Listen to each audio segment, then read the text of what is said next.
2022-23 budget discussion. पहन करके school जाती है, आप बोलते रहो। पाबंदी लगा दी है। I have had ये the सरकार opportunity महिला विरोधी है, to ये witness सरकार, all 7 budgets presented लड़कियों by की this शिक्षा government के in विरोधी this है। house. ये चाहती ही नहीं कि कोई आप पढ़े, अगर ऐसे करोगे तो आपका समय नहीं मिलेगा सदन में। चलिए। आपने मुझे बात रखने का मौका कर दिया, बहुत बहुत शुक्रिया। It is the same song and dance to different tunes which each passing year. Our GDP continues to be on a free fall. Our unemployment remains in a free fall, the highest in 45. This government merely selling the asset that belong to the country that every ordinary citizen could have gained from. Grand sale mela of national asset is the banner of this government, and grand seduction sale is going on since 2014. It is not make in India, rather selling India that this government advocates. Sir, LIC is the largest public undertaking, profit-making institution. Kindly convince us the purpose behind selling LIC and selling BPCL and other profit-making prestigious institutions. Sir, this government sold Air India with 141 planes and assets for a mere amount of 18,000 crores and decided to buy 2 luxury airplanes worth of 8,400 crores for PM and the President. I humbly request the Finance Minister enlighten us about any one notable public sector initiative during this government's tenure. Sir, I request the government through you, please stop the selling India more. Sir, 2014, our Prime Minister promised us Achadin. For the last 7 years, Achadin for the richest of this country. The result, the number of wealthiest population has grown to 39%. The billionaires in the country rose from 102 to 142. That is equal to the wealth of 52.20 crores of Indians.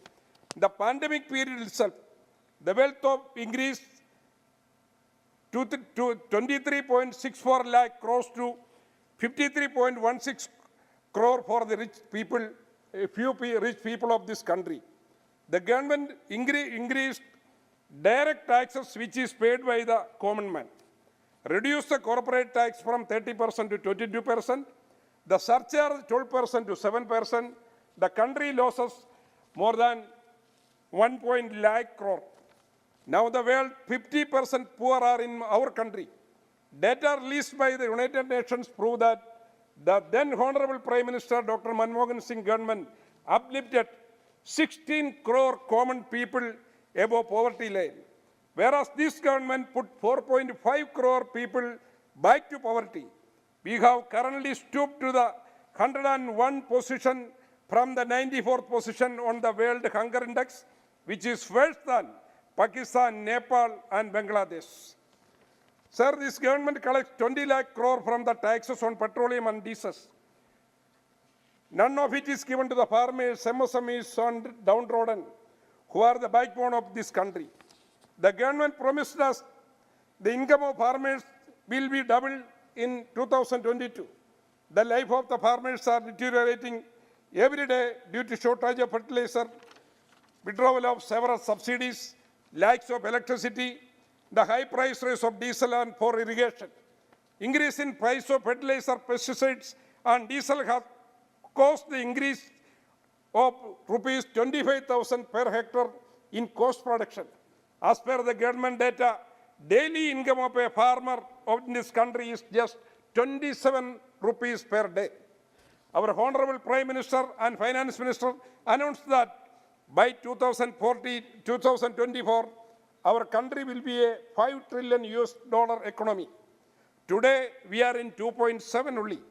How the government will achieve this goal? GDP growth is going down. Fiscal deficit, 1 minute. Fiscal deficit is increasing. Several thousands of MSC units are closed and unemployment level is increasing. This means the government is making only announcement and miserably failed to implement that. The only aim of this government is to provide achadin to the richest of this country, not the poor, because the government has reduced the allocation of Narega to 73,000 crore.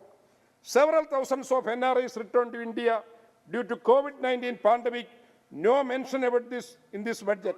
I am concluding my speech, sir. Ensure the unity of this country is the most important thing. That is what is most necessary for our growth and development. Sir, last Christmas Day, December 25th, 100 of churches attacks, Carol teams are attacked, attack against minorities and Dalits are going in the country. To make sure the unity, that's the most important. I conclude my speech saying that the country only progresses with the support of its people, largely in the informal sector. Thank you very much. सभा की कार्रवाई बुधवार दिनांक 9 फरवरी 2022 को 4:30 बजे तक के लिए स्थगित की जाती है।